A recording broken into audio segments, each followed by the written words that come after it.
여러분 안녕하십니까. 경제 시사 토크 사이다 김영롱입니다. 저희가 매주 목요일마다 우리나라의 주요 기업들 선정해서 심층 분석해 드리고 있는데요.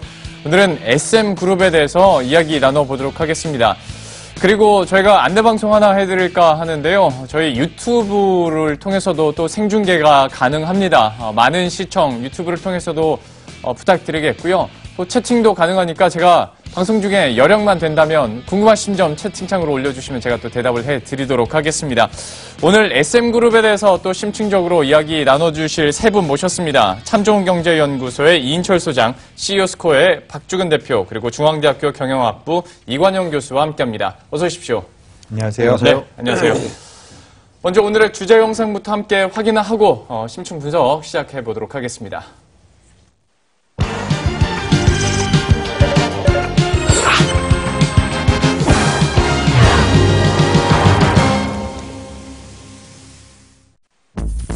법정 관리 중인 중경건설사를 인수하며 몸집을 불려온 SM그룹.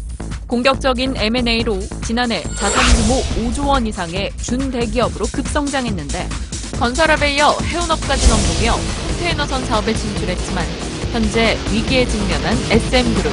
타고난 승부사로 알려진 우호연 회장의 뚝심이 세운에도 통할 수 있을까?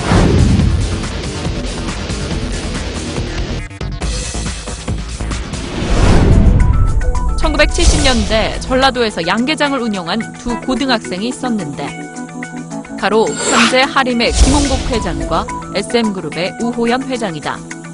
식산업으로 인연을 맺은 두 사람은 함께 사업을 운영하다 1970년대 후반 우 회장이 건설업으로 눈길을 돌리면서 각자 다른 길을 걷게 됐는데 1988년 우호연 회장은 전남 광주에 삼라건설을 세우며 임대아파트 사업에 뛰어들었다. 외환위기도 무사히 넘긴 삼라건설은 2000년대 초반 수도권까지 진출하며 승승장구했는데 이 시점부터 SM그룹의 성장 배경인 우호연 회장의 공격적인 M&A가 시작됐다. SM그룹은 2004년 건설사 진덕산업을 시작으로 TK케미칼, 신창건설 등을 손에 넣으며 중소기업 수준의 매출에서 2조 원대 중견그룹으로 급성장했는데 이에 만족하지 않은 SM그룹은 인수합병을 계속 추진한 결과 계열사 61개, 자산 규모 5조 원 이상의 준대기업 집단으로 지난해 지정됐다. 특히 SM그룹은 법정 관리에 들어간 대한해운을 인수하면서 해운업에 처음으로 진출했는데 인수 8개월 만에 인수자금을 갚고 흑자를 기록하는 쾌거를 이뤘다. 일단 2017년 1분기부터 대한해운은 대한상선과 SM상선이라는 그룹 두 개가 신규로 연결 실적에 잡히게 됩니다. 그래서 기존에 대한해운이 하고 있었던 사업에다가 대한상선과 SM상선의 매출이 더해지면서 지속적으로 실적이 늘어난 부분도 있었고요. 대한해운 같은 경우는 2017년 2분기에 전용선 계약이 신규로 시작하는 게 한 5개 정도 추가되면서 그런 부분에서 본업의 성장세도 있었다라고 보시면 될 것 같습니다. SM그룹은 3년 뒤 대한해운에 이어 삼선로직스를 추가 인수하며 벌크선 사업을 확장시키는가 하면 파산한 한진해운의 알짜배기 노선인 미주, 아시아 영업망을 인수해 SM상선을 출범하며 컨테이너 사업에도 진출했다. 하지만 SM상선은 사업을 시작한 작년 3월부터 적자를 벗어나지 못하고 있다. 업계 경기지표인 컨테이너 운임지수가 지난해 말 연중 최저치를 기록했으며 신생업체 SM상선이 가격 경쟁력과 인지도 부분에서 밀릴 수밖에 없는 처지에 놓인 것. SM상선은 이를 타개할 방책으로 지난 1월 현대상선의 미주 노선 공동 운항을 제안했지만 거절당하고 말았다. 이에 SM그룹은 미주 서안에 신규 독자 노선을 개설했지만 지속된 업계 불황으로 컨테이너선 사업이 순항할 수 있을지는 미지수다. 중국발 미주 서안 쪽 운임을 잘 살펴보시면 거의 700에서 600 정도 포인트에 있었던 운임이 400~500포인트로 빠져있는 상황입니다. 그래서 시장 운임 대비해서 특별히 프리미엄을 받거나 더 할인을 받거나 이래서가 아니라 시장의 운임이 하락했기 때문에 전반적으로 수익성이 좋지 않는 상황이 됐다라는 부분이 있고요. SM상선 같은 경우는 현재 11척 정도의 선대로 매우 작은 선대로 컨테이너 영업을 하고 있는데요. 컨테이너 비즈니스는 벌크와 달리 전반적으로 그 노선에 대한 지배력이 좀 중요한 편입니다. 그래서 사업 초기에 들어가는 고정비용 부담이 어느 정도 있다라고 생각하시면 될 것 같습니다. 건설업으로 몸집을 키우며 준대기업 집단으로 급성장한 SM그룹. 위기에 직면한 해운업의 돌파구를 찾을 수 있을지 업계는 주목합니다. SM그룹에 대한 소개 영상 함께 보셨고요. 사실 저희가 토론을 시작하기 전에 저도 말씀드리려고 했는데 영상 나가는 중간에 우리 대표님도 한번 지적을 해주시고 그리고 저희 담당 PD도 얘기를 할 정도로 SM그룹이라고 한다면 아무래도 가장 먼저 떠오르는 게 SM엔터테인먼트가 될 것 같은데 저희들은 SM엔터를 얘기하는 게 아니라 이제 SM그룹에 대해서 한번 얘기를 해보도록 하겠고요. 사실 이게 시장에서는 좀 거리가 있게 느껴지실 수도 있겠습니다만은 M&A 소식이 나타날 때마다 꼭 갑자기 SM그룹이 이렇게 나오는 경우가 굉장히 많기 때문에 저희가 이 부분에 대해서 집중적으로 파헤쳐 보도록 하겠습니다. 먼저 제가 이렇게 앞서서 설명을 해야 될 만큼 SM그룹에 대해서는 좀 많은 분들이 낯설게 느껴지실 수도 있을 것 같아서요. 이게 어떤 기업인지부터 교수님께서 한번 소개해 주시겠어요? 예, SM엔터테인먼트 하면 이제 이수만 대표의 수만을 따서 그렇죠. 만든 것이고요. SM그룹은 삼라마이다스의 약자를 따서 SM그룹으로 지금 되어 있습니다. 예. 뭐 역사에 대해서는 좀 이따 이인철 소장님께서 자세하게 설명을 해주실 테지만 1988년 삼라건설이라는 회사로 먼저 네. 이제 시작을 하게 되었고요. 지금 2015년에 한 17개 정도의 계열사를 가지고 있었던 기업이 지금 불과 몇 년 안 됐죠. 2017년도 9월 기준 네. 공정거래위원회에서 발표한 것으로 기준으로 따지게 되면 61개의 지금 계열사를 가지고 있는 것으로 되어 있습니다. 그리고 전체의 규모는 영상에서는 5조 정도라고 지금 되어 있는데 실질적으로는 거의 7조에 육박하는 그런 지금 규모가 되어 있습니다. 예. 삼라건설은 이제 모태로 시작을 해가지고 2004년부터 진덕산업이라는 기업을 인수합병을 하면서부터 본격적으로 이제 M&A 시장에 뛰어들었는데요. 네. 2011년에는 신창건설, 그리고 성우종합건설, 태길, 동아 이런 건설사들을 계속해서 이제 인수를 했고 또 경남기업이라는 기업을 또 최근에 이제 인수를 하면서 예. 일반적으로 주로 중견 건설사들, 좀 상태가 좀 좋지 않은 중견 건설사들을 집중적으로 매입을 해가지고 덩치를 매우 키워왔던 그런 기업입니다. 그다음에 건설뿐만이 아니라 제조 쪽에서도 조금 더 기업의 규모를 좀 확대를 해나가고 있었는데요. 2006년에는 경남모직, 2007년에는 남선알미늄, 2008년에는 TK케미칼 이런 기업들을 좀 인수를 해서 제조 부문 쪽에서는 주로 폴리에스테르 혹은 스판덱스 같은 것을 제조를 하고 있고요. 혹은 이제 남선알미늄 같은 경우는 이제 알미늄을 만들고 있고 백셀이라는 회사는 또 2차 전지 이런 것들을 지금 만들고 있는 기업입니다. 예. 근데 최근에는 지금 영상에서 보신 것처럼 대한해운을 인수를 시작을 하면서부터 해운 쪽에 이제 뛰어들기 시작을 했어요.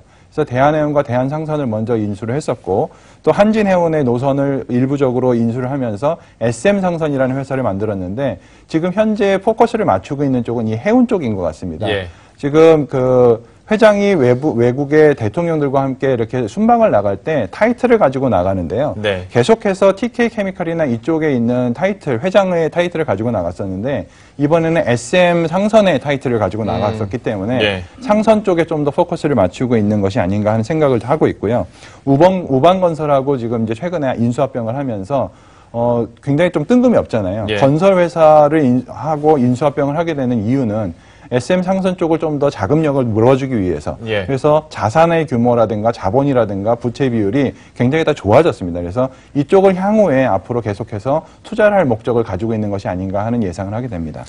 저 이제 교수님과 방송한 지 이제 3주 정도밖에 되지 않았지만 그렇게 제가 알기로 말씀이 기신 편은 아닌데 이 기업을 소개하려면 말이 이렇게 길어질 수밖에 없는 상황입니다. 네. 그러니까 여러분들도 딱 들으시기에 기억은 안 나도 뭔가 일을 참 많이 한다라는 느낌 드실 것 같은데요. 이와 관련해서 후반부에 다시 한번 소개를 해드리도록 하겠고 다시 앞으로 넘어가자면 이제 SM그룹이 처음에 시작되는데 약간 특이한 점이 많이 있었다라는 얘기를 해주셨고 이게 처음에 양계장으로 시작을 하다가 갑자기 건설업으로 넘어갔다고 들었는데 이거 구체적으로 어떻게 된 얘기입니까? 그렇습니다. 이제 모태는 병아리 10마리가 모태가 된 겁니다. 아, 그렇습니까? 자산 예. 7조 원이 병아리 10마리에서 예. 이제 태동을 했다고 하니까 안 믿겨지실 텐데 사실 이 그룹은 2012년이었죠. 양학선 선수가 당시 이제 체주에서 금메달을 땄지 않습니까? 예. 당시에 이제 우 회장이 이제 이 양 선수한테 2억 원 상당의 자사 보유 아파트를 제공하면서 유명해졌어요. 그 뉴스 기억나는 것 같아요. 기억나시죠? 그런데 이제 이 우호연 회장의 경우에는 1953년생 만 65세입니다. 전라남도 이제 고흥 출신인데 우 회장 역시 굉장히 어려운 시절을 보냈습니다. 이 대표적인 이제 자수성가형 CEO로 꼽히는데 광주 상업고등학교를 졸업하고 대학에 합격은 했는데 등록금이 없어서 진학을 못했다고 합니다. 그래서 사실 고등학교 3학년 시절 생활비를 벌기 위해서 양계장의 운영을 나섰는데 처음에는 이제 양계장에서 얻어온 병아리 10마리를 키우는 것으로 이 종잣돈이 됐는데요. 이게 좀 커지면서 1978년에는 닭 2만 마리를 키울 수 있을 정도로 급성장했다고 합니다. 이 당시에 이제 하림그룹, 대표적인 이제 닭 양계업을 하고 있는 김홍국 이제 하림 회장과 당시에 이제 양계업을 했던 동료로 알려지고 있는데요. 네. 이 돈으로, 이렇게 번 돈으로 이제 집을 장만하기 위해서 지역 건설업자한테 단층집 공사를 맡겼다고 합니다. 예. 근데 이게 부도를 당해서 사기를 당합니다. 이러다 보니까 이제 이건 아니다. 이 양계업을 줬고 건설업에게 뛰어든 계기가 되는데요. 뭐 1인 건설업으로 시작을 해서 돈을 벌다가 1988년 이 SM그룹의 모태가 되는 이제 삼라건설을 설립을 했고 당시가 이제 분위기가 좋았습니다. 1988년 당시는 이 노태우 정부가 이제 주택 200만 호 건설 계획을 내놓으면서 지방 건설 경기가 굉장히 활성화되던 시절이었습니다. 1988년 아마 이제 올림픽도 같이 겸했던 시기여서 굉장히 고성장하던 시기에 호남 지역을 기반으로 해서 꽤 이 규모를 이제 키우는 중견 건설사로 거듭나는 계기가 됐던 회사입니다. 이때 당시가 이제 대기업들에게도 건설업 문턱을 확 낮춰가지고 그때 아주 붐이 일어났었던 그 시기인데 딱 그 시기에 맞게 이제 삼라건설이 설립이 되게 되는 거고 얘기를 해주신 것처럼 워낙 이제 시작은 이렇게 됐는데 인수합병을 굉장히 적극적으로 하다 보니까 계열사만 62개라고 앞에서 들었거든요. 대표님께서 이거 한번 정리는 필요할 것 같은데 그러니까 M&A 시장에서도 굉장히 자주 들리는 게 SM그룹이거든요. 어떻습니까? 현재 상황이. 네, 그렇습니다. SM그룹 하면 늘 M&A 시장에서 물건만 나왔다 하면 SM이 나올 정도로 큰 손으로 지금 지구되어 있는데 공통점은 있습니다. 그 일반적인 기업이나 그룹들이 인수를 할 때는 사업의 확장이나 이런 걸 통해서 그 목적으로 하는데 이 SM그룹은 아시다시피 건설업을 시작했지만 M&A를 통해서 컸는데 공통점은 하나가 뭐냐 하면 대부분 법정 관리나 구조조정 중인 기업들만 인수합니다. 그래서 아마 마이다스의 손이라도 불립니다. 첫 번째로 좀 몇 가지 짚어야 될 그 M&A 기업들은 먼저 진덕산업이라고요. 요거는 2004년도에 같은 건설업종인데 167억 원에 인수를 합니다. 인수를 하자마자 법정관리된 회사를 1년 만에 영업이익 흑자로 돌려놓습니다. 그리고 두 번째 또 짚어야 될 회사는 백셀입니다. 이 회사 마찬가지로 우리가 로켓 배터리로 알려진 백셀인데 이 회사 역시 법정관리 중이었는데 2005년에 인수해서 흑자 돌려놓고요. 이제 남선알루미늄은 2007년에 인수를 하는데 이 회사 역시 법정관리 중이었습니다.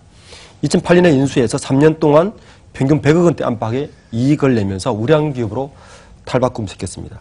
이 중에서 사실은 SM그룹의 어떤 트리거 포인트를 할 수 있는 인수 기업이 어디냐 하면은 바로 현재 SM그룹에서 가장 알짜 기업인 TK케미칼인데 이 회사의 원래 이름은 동국무역입니다. 이 동국무역은 1965년에 설립된 아주 오래된 회사인데요. 폴리에스테르의 마켓시어 국내 1위였던 기업이었고 IMF 때 우카웃을 당해서 2002년에 상장 폐지된 기업을 2008년도에 3천억 원에 인수합니다. 그러니까 지금까지 SM그룹의 100억대 단위였다면 1000억대 단위로 인수를 넓히면서 SM그룹의 확장에 가장 큰 그 트리거 포인트가 되는데 이 회사 역시 다시 흑자로 돌려놓고 2011년도에 코스닥에 재상장을 시킵니다. 이 TK케미칼로 법인명을 바꾸고 나서 이 TK케미칼이 또 중요한 역할을 하는 게 바로 현재 SM그룹이 또 주력으로 삼고 있는 대한상선, 대한해운의 인수를 이 TK케미칼을 통해서 질대를 통해서 인수를 하게 돼서 이 TK케미칼이 SM그룹의 현재 성장에 가장 주도적으로 역할을 한 M&A의 포인트였다. 이렇게 볼 수 있을 것 같습니다. 참 이렇게 보면 불안한 기업 되살리는 데는 분명히 수완이 있어 보이는데 근데 이것들을 종합해보고 이렇게 큰 그림에서 보다 보니까 계열사 62개 우리 대기업 한 계열사 10개만 돼도 순환출자 특성상 꼬리를 물다 보면 중간에서 이제 길을 잃게 되는데 62개 가지고 순환출자가 일어나면 얼마나 더 복잡할까. 여기에 대해서는 공정위에서도 분명히 경고를 하고 있는 것으로 알고 있는데 순환 출자고리만 148개? 네. 그렇게 된다고 들었습니다. 이거 설명이 좀 필요할 것 같아요. 지난해 11월 30일에 공정거래위원회에서 발표를 한 2017년 공시대상 기업 집단 주식 소유 현황 보고서가 있습니다. 예. 여기에 따르게 되면은 우리나라의 57개 전체 공시대상 기업들의 순환 출자고리가 245개로 발표가 되고 있는데 이 중에서 148개가 바로 이 삼라 SM그룹이 지금 가지고 네. 있는 거죠. 이렇게 될 수밖에 없었던 이유가 있습니다. 지금 방금 M&A 관련돼서 설명을 해주신 것처럼 M&A가 사업 다각화를 위해서 직접적으로 지금 실행이 됐던 기업이 아니고요. 네. 일반적으로는 이제 토지나 공장 같은 거 담보물이 있었을 때, 예. 그러면 이것을 이용을 해서 차익 회수가 가능할 때, 그리고 이 기업들이 정상화되게 되면 2월 결손을 처리를 해갖고 절세 효과를 노릴 수 있을 때 예. 이런 기업들을 위주로 해서 M&A를 하다 보니까 이게 사업의 어떤 연관성이라는 것을 좀 찾기가 좀 어려워졌고요. 예. 또 작은 기업들 같은 경우에는 캐시카우가 좀 가능한 기업들 이런 기업들을 위주로 해서 M&A를 하다 보니까 계열사가 굉장히 우후죽순으로 늘어날 수밖에 없습니다. 네. 그리고 실질적으로 돈이 많아서 그렇게 적극적으로 이렇게 M&A를 한 것이 아니라 M&A의 성공 어떤 그런 실질적으로 M&A를 계속해서 실행하던 이런 것들이 잘 밝혀지니까 예. 증권사들이나 PE들이 이 우 회장이 M&A를 하겠다라고 하면 굉장히 다 몰려드는 그런 현상이 좀 있어요. 그래서 실질적으로는 자기 돈을 들이지 않고 외부의 돈을 많이 끌어와서 LBO 형식으로 많이들 M&A를 지금 해왔다는 거죠. 지금 화면 통해서 SM의 소유 지분도가 나오고 있는데 네. 거의 회로도 같죠. 자세히 볼 일반적으로 것도 없고요, 제가. 저런 소유 지분도들을 우리가 반도체 회로대라고 이렇게 표현을 하고 있는데 예. 롯데의 경우가 굉장히 복잡했었는데 지금 46개 정도로 줄어들었으니까 지금 네. 148개라는 게 얼마나 복잡한 구조인지는 여러분들이 아마 쉽게 이해하실 수가 있을 겁니다. 예. 그래서 이러한 순환 출자 고리들을 이제 어떻게 해서든 이제 끊어야 되고 좀 해결을 해야 되는데 이것을 위해서 지금 이제 적극적으로 내부적으로 계열사들 간의 M&A가 지금 이제 적극적으로 이루어지고 있죠. 지금 현재 동아건설 산업하고 우방건설 흡수합병했고요. 우방건설 산업하고 SM상선이 이제 또 흡수합병을 했고 3번 역사와 성우종합건설이 또 흡수합병을 했습니다. 이렇게 해서 계속해서 기업의 숫자가 변해가고 있기 때문에 여러분들이 좀 주의해서 보셔야 될 것 같아요. 근데 실질적으로는 이렇게 여러 개의 기업이 있는데도 상장되어 있는 기업은 몇 개 되지 않습니다. 예. 상장되어 있는 기업은 어떤 데에서는 4개다, 어떤 데에서는 2개다 이렇게 되어 있는데 제가 확인한 바로는 지금 TK케미칼, 남선알미늄, 대한해운 정도는 확실하게 상장이 되어 있는 기업이고 하나 정도가 더 있을 수는 있습니다. 근데 이런 부분들을 투자하시는 분들께서는 좀 주의 깊게 보셔야 될 것 같습니다. 공학 수업에서나 나올 법한 회로도가 경영학에서 나오는 기이한 현상인데 여기에 멈추지 않고 더 심한 게 비상장 계열사도 13곳이나 된다고 들었는데 이건 또 어떻게 되는 겁니까? 그렇습니다. 지금 이 건설업을 모태로 해서 M&A를 이제 기반으로 성장을 하다 보니까 급성장한 겁니다. 그러다 보니까 상장사 수도 워낙 적고요. 네. 그리고 이 비상장 계열사도 이제 많은 상황인데 그러나 이제 이렇게 덩치가 커진 만큼 이 공정거래위원회는 여러 가지 의무를 부과합니다. 자산이 5조에서 10조 이내의 기업들의 경우에는 준대기업 집단으로 분류가 되고 있기 때문에 현재 공정거래위원회의 사익편취 조사 기준, 이 내부거래 기준입니다. 연간 내부거래 규모가 200억 원 이상일 경우 그리고 전체 매출액 대비 내부거래 비중이 12% 이상 이 두 가지 요건 가운데 하나에 해당하면 지켜야 하고요. 예. 또 하나 이제 총수 일가 지분 기준율도 있는데 총사 일구 지분율 기준으로는 상장사의 경우는 30% 이상일 경우 그리고 비상장사일 경우에는 20% 이상일 경우 이 내부거래 비중을 낮춰야 합니다. 네.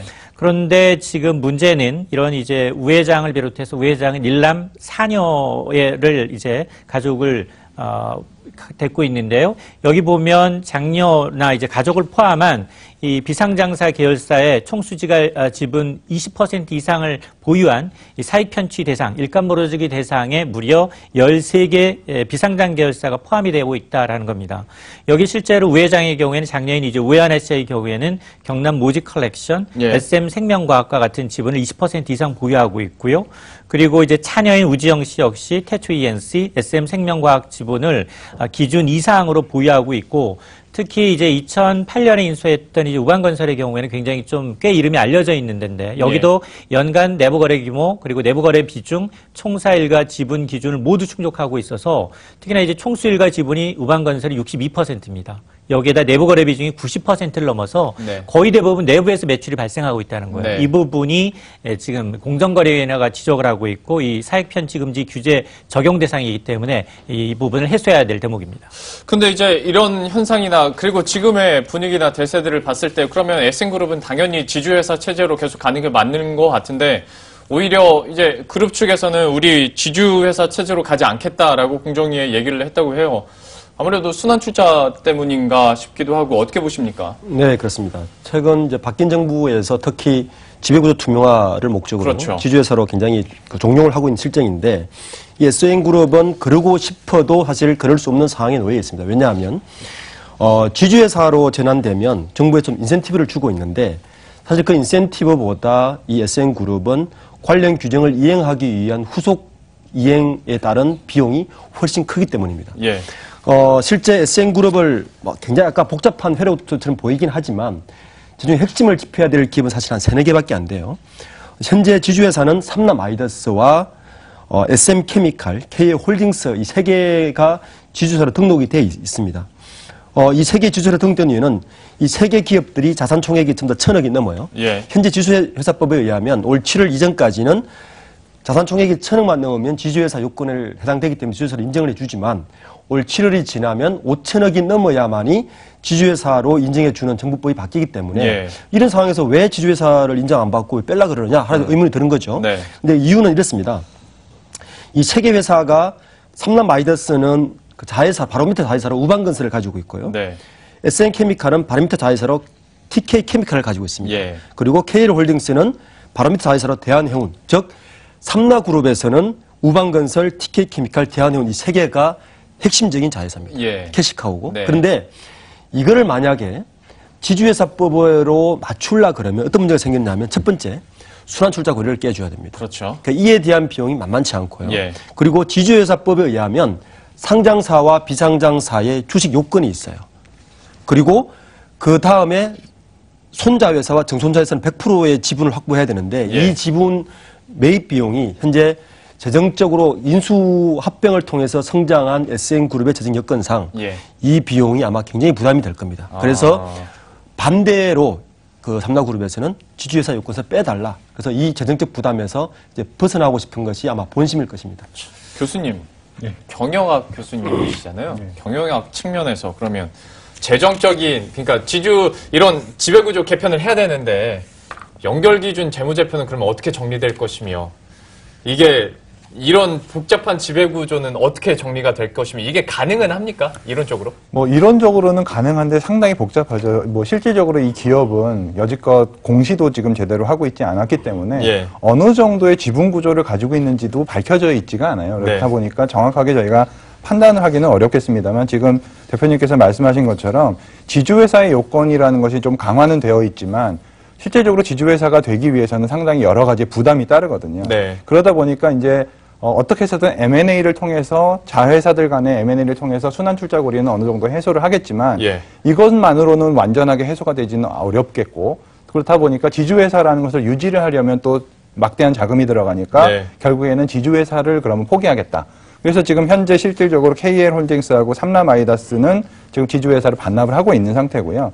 SMT케미칼도 반납을 하겠다라고는 되어 있는데 네. 실질적으로 뭐 서류 제출이나 이런 게 좀 늦어져가지고 아직까지는 반납이 지금 되어 있지는 않은 상태입니다. 어쨌든 간에 내부적인 인수합병을 통해서 기업의 규모를 이제 계속해서 뭉쳐나가면서 예. 또 순환출자 고리를 어떤 식으로든 좀 해결을 해야 되겠죠. 그래요. 이론적으로는 가능한데 이제 현실적인 문제는 이게 쉽게 풀어지진 않을 것 같고 그러다 보니까 우리가 앞에서도 SM그룹의 자산이 얼마냐 해서 명확히 말씀드릴 수 없는 게 워낙 꼬이고 꼬여가지고요. 이거를 그냥 5조에서 7조, 뭐 10조 정도 된다라고 얼추 저희가 말씀을 드릴 수밖에 없는데 좀 이런 계속된 M&A나 순환출자 고리에 있어서 그러니까 이전에 인수합병을 하도 많이 하다 보니까 이렇게 되는 거 아니겠습니까? 여기에 대한 비판 여론도 많이 있더라고요. 맞습니다. 지금 사실은 이제 어떤 사업을 잘해서 이 그룹이 부각이 된 게 아니라 이제 굉장히 저가 헐값에 쌓아들인 M&A 매물이 다시 그 자본을 이용해서 또 인수하는 방식이거든요. 예. 그러니까 지배구조가 굉장히 특이한 편입니다. 뭐 순환출자라고도 딱히 할 수 없고 지주회사 중심도 아니고 그러다 보니까 이런 인수합병이 어떤 식으로 이루어지냐면 전적으로 자기 자본에서 이루어지다 보니까 예. 기존에 인수한 계열사들의 자금을 다시 끌어들이는 방식이에요. 그러니까 그 인수한 기업의 자산으로 또 다른 회사를 사들이는 네. 먹이사슬처럼 연결이 돼 있는 겁니다. 네. 그러다 보니까 이 연결된 배와 같은 구조가 만들어져 있어서 계열사들의 지분율도 그리 높은 편이 아니에요. 그러다 보니까 하나가 많이 잘못되면 그룹 전체가 흔들릴 수 있다. 그렇죠. 예. 왜냐하면 사업이 잘 되는 것과 M&A한 부실한 기업이 다시 이제 다른 기업을 인수했을 때 이제 굉장히 좋은 시너지를 낼 수 있겠지만 그렇지 않고 어느 한 부분이 이제 무너지게 되면 그 먹이사슬처럼 위까지 흔들릴 수 있다라는 그렇죠. 예. 이제 굉장히 비판의 목소리가 나오고 있는 겁니다. 그러다 보니까 이제 진짜 도미노처럼 무너질 수도 있는 현재 구조가 계속 지속되고 있는 건데요. SM그룹 너무 복잡하다는 분들이 많을 것 같아서 저희가 조금 더 함축적으로 집중해서 이야기를 다뤄보고자 합니다.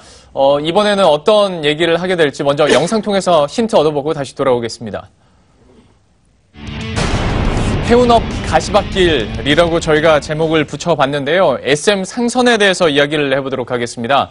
앞에서 설명 들으신 것처럼 모태가 건설업이긴 한데 갑자기 또 해운업으로 가고 이게 그 어느 하나 쉽지 않은 업황 중에 하나인데 특히 건설업에서 이제 해운업으로 가다 보니까 좀 의아하게 생각하시는 분들이 많았던 것 같아요. 이때 네. 당시에 좀 상황이 어땠습니까? 저는 SM그룹이 해운업에 진출한다는 이야기를 듣고 네. 참 할인그룹하고 비슷하다는 얘기를 많이 했어요. 예. 물론 이 두 분이 더 옛날에 사도 같이 하셨더라고요. 네. 김홍국 회장하고. 같이 양계장 예, 그리고 그 한인그룹도 지금 페노시를 인수한 상태고 예. 경부리수를 뒀는데 SM그룹도 마찬가지였던 것 같습니다. SM그룹은 아까 인수합병 이야기를 했지만 SM그룹은 제가 볼 때는 어떤 상황이냐면 그 2008년도에 서브프라임의 파생 상품 같은 회사의 느낌이 들어요. 예. 그러니까 지속적으로 회사가 운영되려면 인수합병을 계속 해야 되는 구조로 가지고 있어요. 이 2013년에 SM그룹이 대한해운을 2,150억 원에 인수합니다. 이때 인수할 때도 유상증자 1,650억 원은 상대 인수회사 똑같은 가격을 적어냈는데 네. 회사채를 상대 회사는 500을 적었는데 100억을 더 썼어요. 600을 적어내서 거기에 점수를 따서 아마 인수를 한 걸로 돼 있는데요. 기본적으로 이 해운회사는 크게 벌크선과 컨테이너선 나눕니다. 네. 근데 이 대한해운은 그 당시에 그 자금 조달 문제로 굉장히 어려운 부분이 있었지만 예.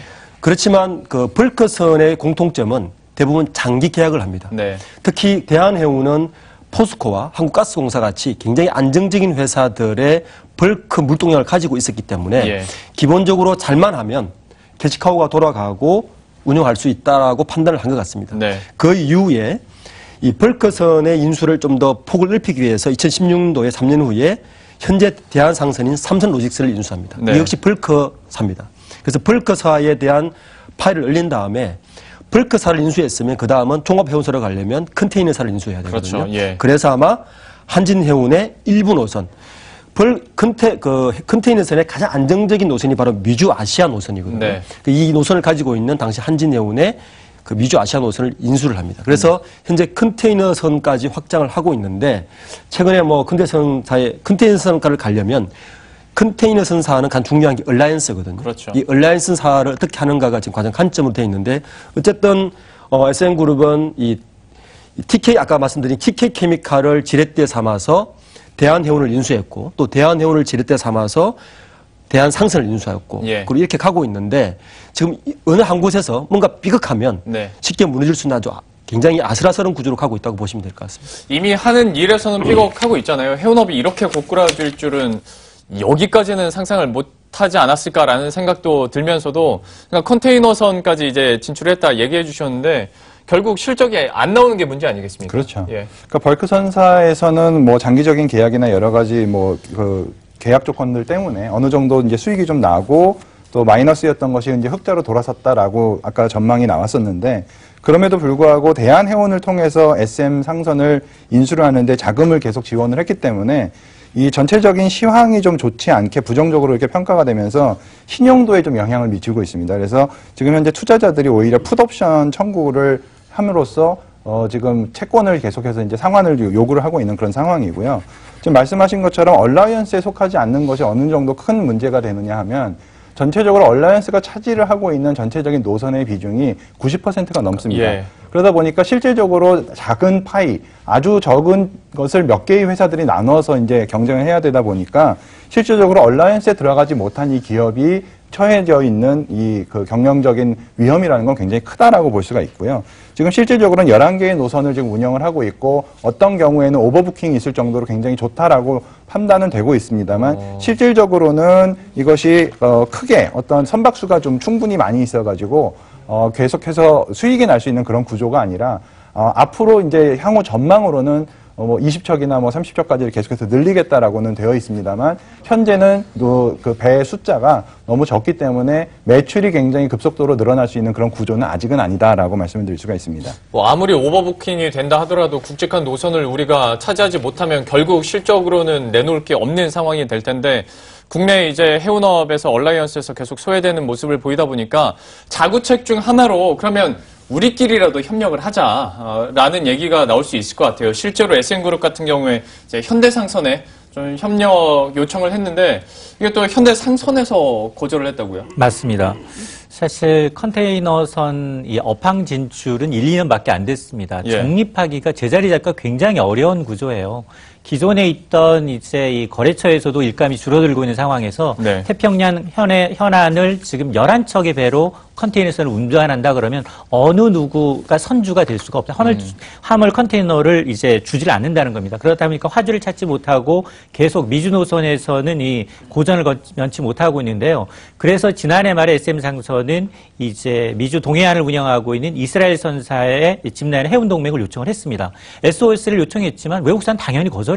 네. 지금 M&A 해봐야 같은 시너지를 내야 되는데 굉장히 등에 업고 니네가 못하는 거 우리 등에 업고 가려는 게 아니야라는 겁니다. 좋은 업체끼리 지금 해도 시너지가 날까 말까인데. 맞습니다. 그러다 보니까 올 초에는 이제 현대상선과 산업은행으로 정식으로 미주 노선을 함께 운영하자라고 요청을 했지만 당연히 현대상선은 지금 정말로 지난해에서 올해도 정말 힘든 상황인데 예. 거기다가 몸집이 7배나 큰 현대상선이 입장에서 보면 SM상선 저러다가 저거 운행 안 할 수도 있겠네. 팔아버릴 수도 그렇죠. 있겠어. 이 업무의 지속성을 100% 확신할 수 없는 상황이기 때문에 SM과의 이제 공동 운항의 경우에는 생각이 없다라고 이제 밝힌 상황이기 때문에 아마 이 부분에 대해서 아마 SM상선 측은 뭐 다른 해운사들과 동맹을 맺기 위해서 최선을 다하겠다라고 했지만 이거는 이 업계 룰상 네. 이제 어느 이면 계약이 있기 전까지는 좀 하기 어려운 상황입니다.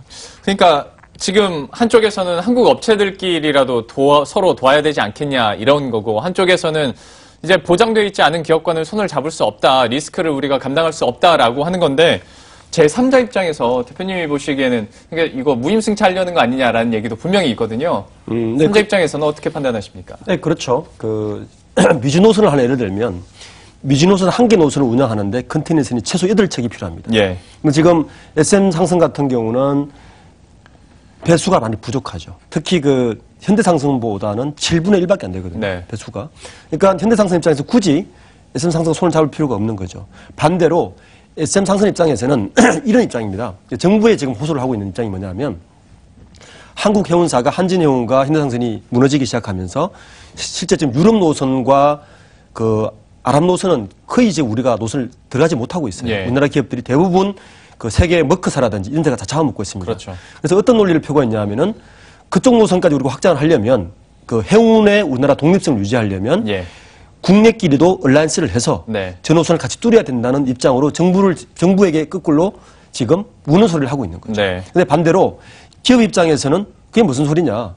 독립적으로 하려면 직접 하고 직접 배를 투자하고 해서 나가야지 왜 우리한테 업혀가려고 하는 입장인 거죠. 그러니까 크게 보면 국가 입장에서 보면 SM 입장이 일부 이해도 되긴 하지만 예. 기업 입장에서 보면 굉장히 우는 소리일 수밖에 없는 거죠. 그러면 이제 SM그룹 측에서는 이제 거절을 당했으니까 다른 살 방도를 찾아야 될 것 같은데 어떻게 쉽게 딱 떠오르지는 않고 좀 어떤 아이디어 갖고 계십니까? 실질적으로 지금 SM상선도 그렇고 현대상선도 그렇고 아까 말씀드린 그 얼라이언스에 포함이 되어 있지 않습니다. 그러다 보니까 이들이 지금 어떤 식으로 자구책을 마련할 수 있느냐.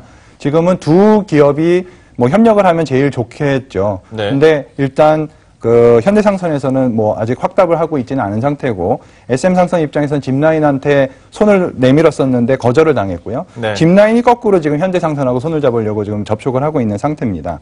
근데 지금 현재 말씀하신 것처럼 국내 기업들이 한 14개 정도의 그 해운사들이 지금 굉장히 뭐 서로 경쟁이 굉장히 치열해요. 예. 그리고 해운의 이 노선이라는 거는 그 실적이 굉장히 잘 나오고 매출이 잘 나오는 노선이 정해져 있습니다. 네. 근데 그쪽에는 이제 경쟁이 워낙 치열하다 보니까 지금 이제 올해 7월 정도가 되면 한국해운연합이라는 것을 이제 새로 발족을 해가지고 우리나라의 경쟁 체제를 좀 더 경쟁이 아니라 좀 협력의 체제로 바꾸려는 노력이 있습니다. 지금 일본도 그렇고 여러 개의 나라들이 실질적으로 자국 내에 있는 기업들끼리의 유혈 경쟁들을 좀 낮추려고 하는 노력들을 하고 있거든요. 예. 그래서 우리나라에서도 어느 정도는 이제 그런 것들이 좀 진행이 돼야 될 것 같고요. SM그룹 같은 경우에서는 이제 SM상선은 이런 것을 조금 더 기대를 하고 있다라고 볼 수가 있고 SM상선 입장에서 어떻게 해서든지 뭐 해외면은 더 좋겠고 국내에서라도 뭔가 협력할 수 있는 기업을 찾는 것이 가장 자구책으로서는 빨리 해결할 수 있는 방법이라고 생각을 합니다. 참 저희가 SM그룹의 순환 출자 문제부터 SM상선 얘기까지 해봤는데요. 마지막으로 그렇다면 현재 시점에서 소장님께서 보셨을 때 SM그룹 앞으로 어느 쪽으로 좀 나아가야겠다라고 한마디 덧붙여 주신다면 어떤 게 있을까요? 앞서 우리가 맨 처음에 지적했던 것처럼 SM그룹의 어떤 이 본질은 건설업에서 출발을 했습니다. 그러다가 사업 다각화 측면에서 뭐 해운도 벌크부터 컨테이너 다각화는 성공을 했습니다. 일단 M&A 하는 데까지 성공을 했지만 이걸 시너지 내기 위한 노력도 필요하고요. 예. 또 하나는 주주가치 제고를 위해서 투명하게 공개할 필요가 있습니다. 지금 앞서 공정위는 순환출자 고리와 이제 일감 몰아주기에 대한 이제 지적을 하고 있는데 이 부분은 반드시 돼야 될 부분이고요. 아니면 페널티가 들어가니까요. 예. 근데 지금 이게 60여 개가 되는 회사 가운데 상장사가 2-3개밖에 없다라는 건 말도 안 되는 일이거든요. 이 정보 때문에 여기에 투자하려는 기업들도 없고 사기업, 이게 개인적인 기업으로 이제 폄하될 수 있다라는 부분입니다. 적어도 준대기업 집단에 나타난 만큼 이에 걸맞는 이제 공정 공시를 통해서 이제 회사의 경영 내역을 좀 투명하게 밖으로 이제 홍보할 필요가 좀 있어 보입니다. 참 풀어야 할 숙제가 많아 보이는데요. 어떻게 또 움직일지 SM그룹에 대해서도 저희가 관심 갖고 한번 지켜보도록 하겠습니다. 지금까지 참 좋은 경제연구소의 인철 소장, CEO스코어의 박주근 대표, 중앙대학교 경영학부의 이관영 교수와 함께 이야기 나눴습니다. 오늘 말씀 고맙습니다. 네, 이렇게 기업 분석해드렸고요. 현재 들어오고 있는 뉴스들은 어떤 것들이 있는지 이슈 파노라마 통해서 함께 확인하고 오겠습니다.